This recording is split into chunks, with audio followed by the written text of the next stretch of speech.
from that book. And I want you to contemplate it, not just now, but throughout.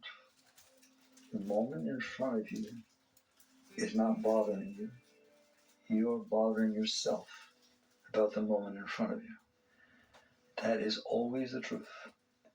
That's a very hard truth to digest. I'll tell you that right now. Your mind does not agree with that. But stop for a moment and let's talk about it.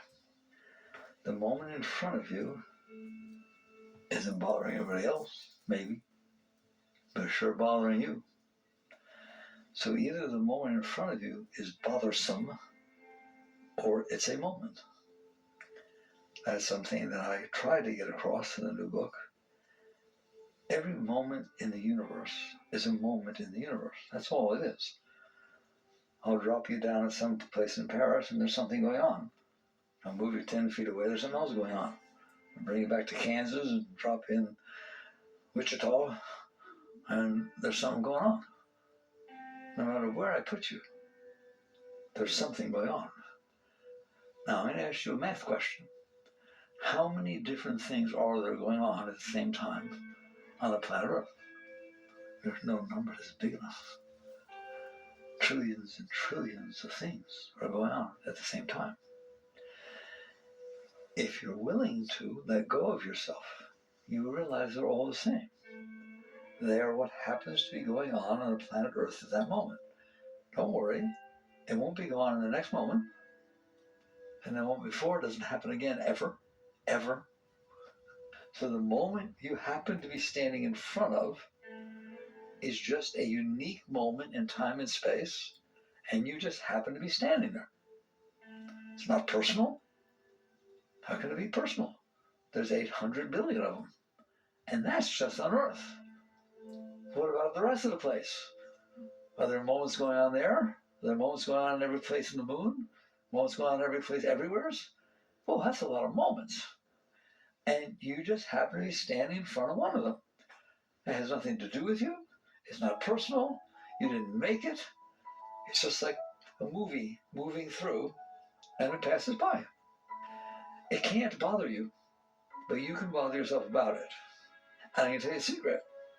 If you don't bother yourself about it, it won't bother you.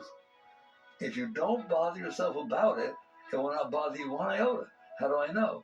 Because there's 700 trillion moments that are not bothering you. They exist just like every other moment. And they're not bothering you. Why? Because you're not bothering yourself about them.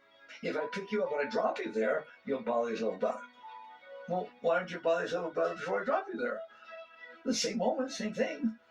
You have to be willing to let go at that level if you want to explore the deep states. The moment in front of you is not bothering you. You are bothering yourself about the moment in front of you. Now let's bring this a little more down to earth. You're driving down the street.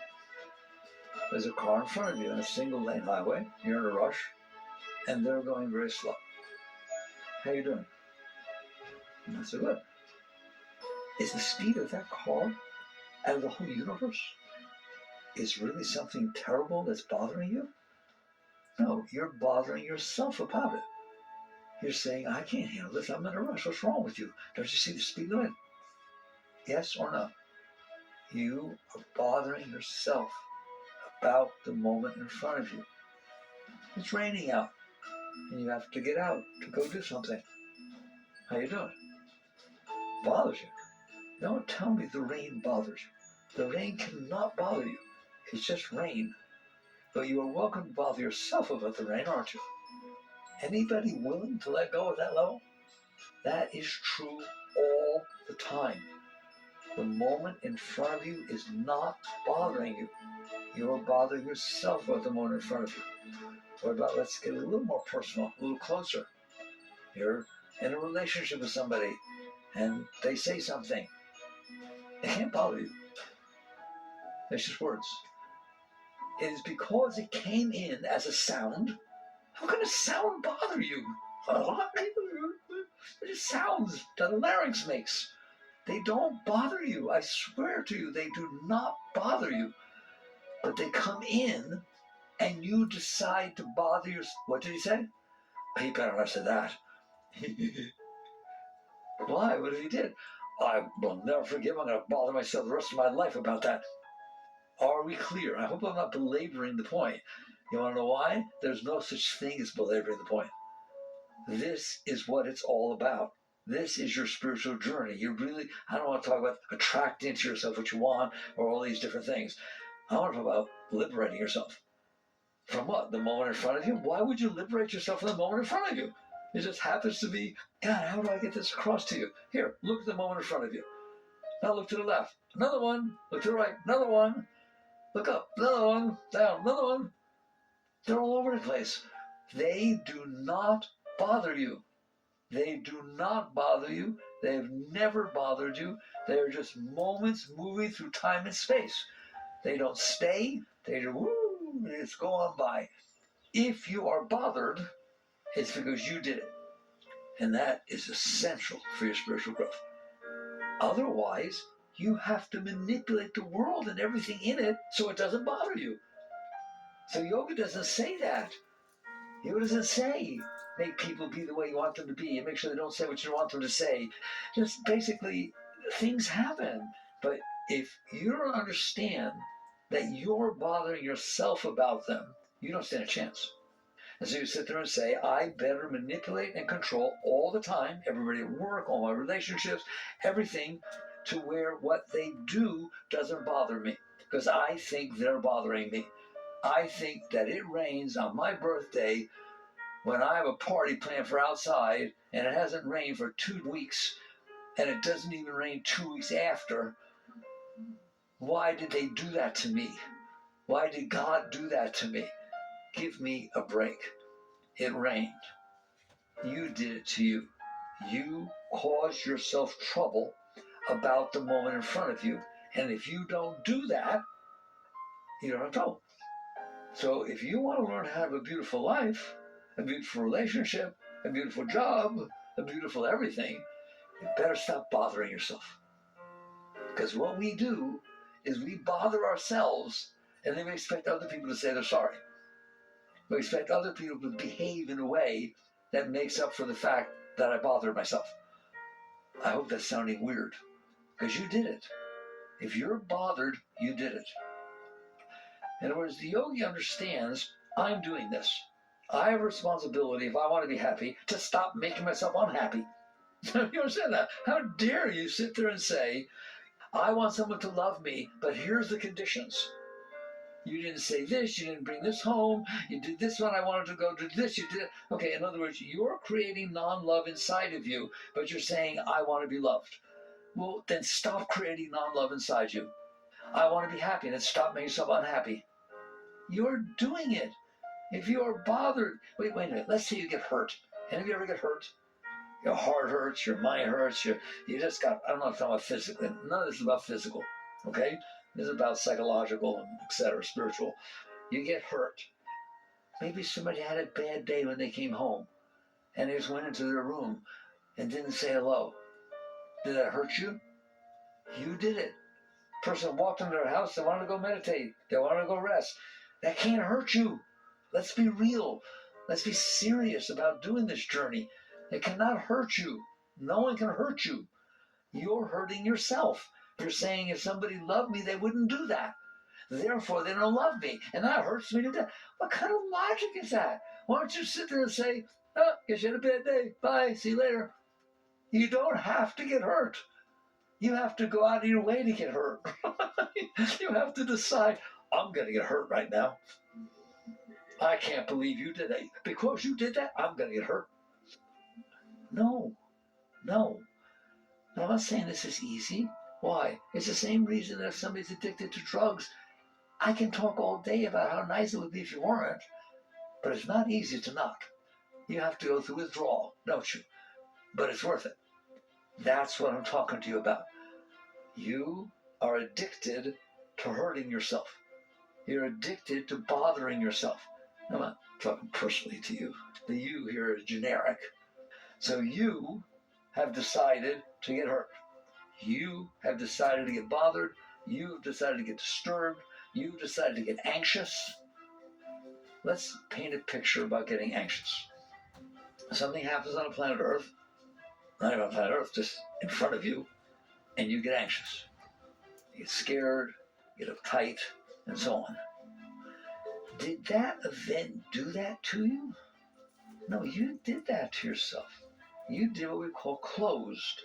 You looked at the event and you said, that doesn't fit my model that I decided should be going on.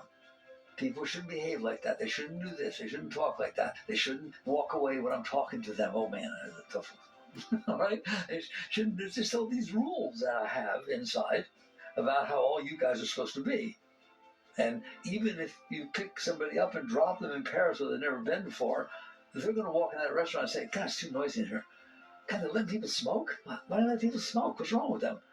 There, you're doing it. No matter where I put you, no matter what it is, you're going to do it, aren't you? You are bothering yourself. In order to grow spiritually, I'm going to tell you a secret. You have to stop doing that. If you're going to bother yourself, and you're going to make yourself unhappy, and you're going to make yourself get hurt, and you make yourself get offended, you make yourself get anxious, you're not going to grow spiritually. Well, what will I do if I do that? You will attempt to manipulate and control the people and places around you so that they behave in a way that fits your self-concepts, that fits what you want. You know, it's not polite to walk away when somebody's talking to you. Well, what if I get an emergency phone call? Well, I didn't know that. If I knew that, I don't know what to tell you. I really want you to do this yourself. I can only lead it so far, but understand how serious this is. If you're going to make yourself unhappy, how do you expect to be happy? Well, the world should make me happy. It won't, right? Because you're saying it can't. You're just complaining about everything that's going on. And it's the same thing with love. Everybody's got this whole big thing about love. Love is a natural thing like breath. It should be inside of you at all times. You can't even get rid of it if you try to. It's just flowing up inside of you, melting your heart. That is your natural state. You do not need anybody or anything. You don't need anybody's behavior patterns. You are whole and complete within yourself. And if you're not feeling that, it's because you decided not to. We used to have a song, I know it was the 60s or probably 60s, right? They say for every boy and girl, there's just one love in this whole world. Wouldn't that be sad? There's 7.5 billion people. You better start looking. And I told you, if you find one and it makes you feel some love, how do you know there's not a better one? But what if you say to someone, that's the most love I've ever felt in my whole life? Well, that means that the loves you had before weren't as great as this. How in the world do you know there's not something 500 times that waiting for you? You're dead. This is why there's so much trouble in relationships. It's like people have so much trouble getting along with each other. They are trying to use somebody else to fix what's wrong with them. And what's wrong with them? They made themselves be broken. I don't think I'm worthy of love. I don't think I'm worthy of love. I don't think anybody would ever love me. Good luck trying to show me that I'm wrong. And that's what we do, isn't it? Okay? There's these ways, body language. That's my favorite. There's body language. You can read body language. Why? I'm not saying you can't. I'm asking you a question. Why would you do that? Because I have need. Because I'm afraid. Because I'm a mess inside. And I want to make sure that you're not going to hurt me. And make sure that I understand where you're coming from. So that I'm okay. A yogi doesn't have to do any of those things. The yogi gets up in the morning filled with love, filled with joy, filled with fun. Like a little kid at Christmas. That's how you wake up every morning. Every single morning. And if you're not waking up like that, you did it. You messed yourself up the day before and the day before and the day before and started collecting all these things that hurt you and bother you and get afraid that they would happen again. You did that. There's nobody else in here. Any way it is inside of you, you did. Unless you're feeling pure light and pure love at all times, God did that. That was the gift of the garden. That's what it means to return to the garden. It doesn't mean to get everything you want. What does it want? Something's wrong inside of me, and I need something outside to compensate for it. Can I repeat that? I know this is very antisocial. What is a want or a need? It means I'm not whole within myself, and I've decided there are things that you all can do or not do that will help my situation. I need you to do this. I need you to do this. I need you to behave this way. I need you to act this. I need you not to ever do that. That means I'm not okay. I'm not okay in here. When you're okay in there, you don't know what the word need means. All you feel is love. All you feel is joy. All you feel is enthusiasm and excitement for every single thing you do. You get up in the morning, oh boy, I get to go to work. I get to cook breakfast. I get to brush my teeth. You just, why not? You just have a good old time. And there's nothing that can bother you. Why? Because you're not going to bother yourself. And wouldn't it be nice to say, there's nothing in the world that can bother me? You get to say that since you're bothering yourself. Once you decide not to bother yourself about things, you get to feel that way. Now, it doesn't mean you don't interact with the world. Let's get that down. It doesn't mean you go to a mountain somewhere or sit in a cave. It doesn't mean that. If you feel love and joy and excitement and enthusiasm, it wants to express itself. So you have relationships, so you go to work, so you do all kinds of things, but you're doing them out of love, out of inspiration, out of beautiful, beautiful drive that's so high. Not, I'm doing this, I need something. I'm not going to work Monday through Friday, so I'm going to earn enough money to go have a nice weekend. I'm not putting off my life because later, when I have time, I can do what I want to do when the kids grow up. And no, there's no thought of that ever, not even an inkling. You are filled with inspiration and joy and love. Why? Because you didn't ruin yourself. You didn't sit there and say, well, I'd be fine, but I wanted to play golf tomorrow and it's cloudy. Oh my God, I really need the exercise and I hope it doesn't rain. There you go. That's not very nice inside. That's not the same as coming to the moment and feeling joy. If it rains, it rains. I'll have fun in the rain. We'll do something else and that'll be fun. It'll be fun to figure out what to do. I don't even think about it. You are capable of making a beautiful place inside yourself, just like you're capable of making a not beautiful place inside yourself. But that's what you've done, all right? You come up with all of this stuff that bothers you. But it's not even the stuff that bothers you now. That's not the problem. The problem is you've been doing it your whole life. And there's some really big things that really bothered you, aren't there? And guess where they are right now? Inside of you. They're not here anymore. Mommy did this, daddy did this, that happened, the house burned down. They ain't happening anymore. They happened years and years and years ago. But not to you. They keep coming back up. They keep bothering you. You have bad dreams. To understand that. This is yoga. This is yoga. You have to wake up and realize you live in there. This is your house. How can you not clean up? How can you expect to carry every... Now, I'm going to look at you. Just looking at you just as a representative. Have things happen to you in your life that bothered you? All right? Have you kept them inside of you? Do they still bother you? Okay. That's very simple. I love you. Don't worry. Guess what? How can you expect to be okay if you do that? How can you expect to be okay if you collect the things that made you not okay and build this whole thing inside of you of not okayness? And you won't be okay. Why would you be okay? I used to use the example. We'll use it again. Go out to eat, and it's not really very good. Got a little sick. Bad food, bad thing, whatever, spicy, something that didn't work well. Okay, when you're done with your stomach ache, sitting at the table, wishing you hadn't ordered it, and the waiter or waitress comes forward and says, oh, could you please put this in a doggy bag? Which, of course, the person assumes is for the dog, but it's not for the dog. It's for you. Why? Because that food really, really made me sick. And I do not ever want to forget how sick it made me. So I will take this food home, and I'll put it in the room where I've collected every other food that made me sick. And every single morning I will go into that room and I will take a taste of each one. Just a little bit, not a whole lot. Take a taste of each one. Okay, how are you going to do that day? And I'm going to ask you a question. Why did you do that? Why did you do that? Why would you do such a thing? You've done that with your experiences. You collected every single person that ever hurt you, every time your heart hurt, every time you felt a loss, every time you felt scared, and it went away. Because why? It's a motion picture. They come and they go. You're not 5 anymore. You're not 10. You're not married. You're not married to your ex anymore. They're gone. They're not gone, are they? They're still talking to you. It's still, that goes on. You remember where you used to eat. You just tell me, how are you going to be okay if you do that? I mean, everybody's got these surface level teachings. And say, well, you need to get a new relationship, you need to move to a new place, you can change your hair, you can do things, you have all kinds of body sculpting, and don't mind if you did. I really don't mind at all. In fact, I think it's very nice. You look very good. The net result, I'm not picking on you, but the net result is you're sitting there saying, I'm going to collect all this garbage and then I'm going to try to be okay. How? By having the world behave in a way that doesn't bother me. That's like saying I'm going to eat the food that I took home that made me sick, and somehow I'm going to figure out having a Pepto-Bismol and Alka-Seltzer, so that after I eat it, I'll say, "Oh, it made me sick. Okay, this made me feel better." So that's what you're doing with your life, and you have to stop doing that.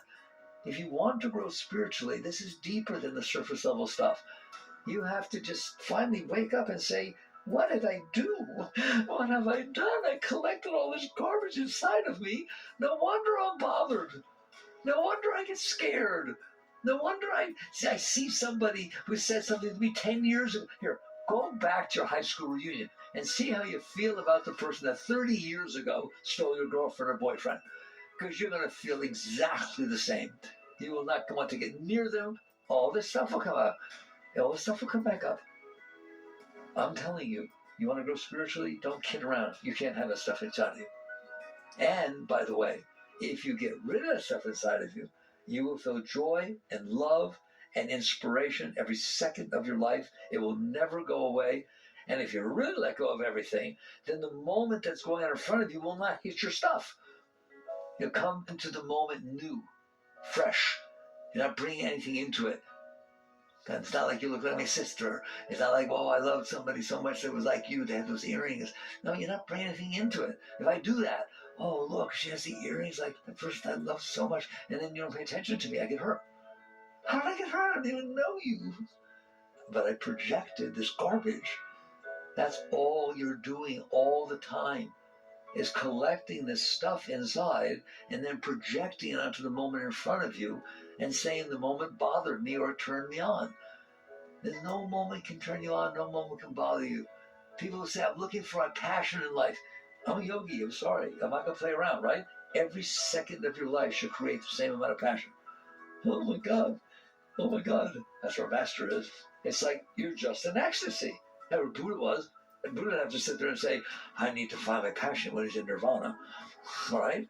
You are a beautiful being.